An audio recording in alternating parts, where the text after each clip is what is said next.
ஒரு மன்னர் என்ன பண்ணுவாரா? தினமும் அன்னதானம் போடுவாரா? நல்லா கவனிக்கணும். ஒரு மன்னர் தினமும் அன்னதானம் போடுவாரா. அந்த மன்னருக்கு அன்னதானம் போடுறதுனா ரொம்ப பிடிக்குமா.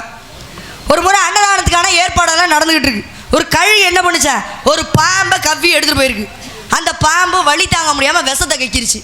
அந்த விஷம் மன்னர் செஞ்சுருந்தா சாப்பாட்டில் விழுந்துருச்சு. அதை சாப்பிட்டு 2 பேரும் செத்து போயிட்டாங்க. மன்னருக்கு மனசு கஷ்டமாக போயிருந்தா, ஐயோ நம்ம போட்ட சாப்பாட்டுனால 2 பேர் இறந்து போயிட்டாங்களே, இனிமேல் அன்னதானமே போடக்கூடாது அப்படின்ற முடிவுக்கு வந்துடுறாரு. பொதுவாகவே கொடுத்த கையை நிற்காதுன்னு வாங்க.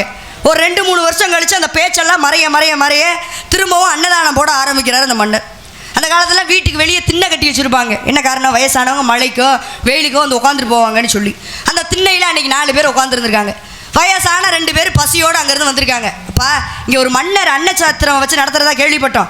அன்னதானம் போடுறாரா, அந்த அன்னச்சத்திரம் எங்கே இருக்குன்னு சொல்லுங்கப்பான்னு சொல்லி அந்த திண்ணையில் உட்காந்துருந்தா ஆளுங்க கிட்ட கேட்க. அதுக்கு அவங்க என்ன பதில் சொல்லியிருக்காங்க? நேராக போய் வலது பக்கமாக திரும்புங்க,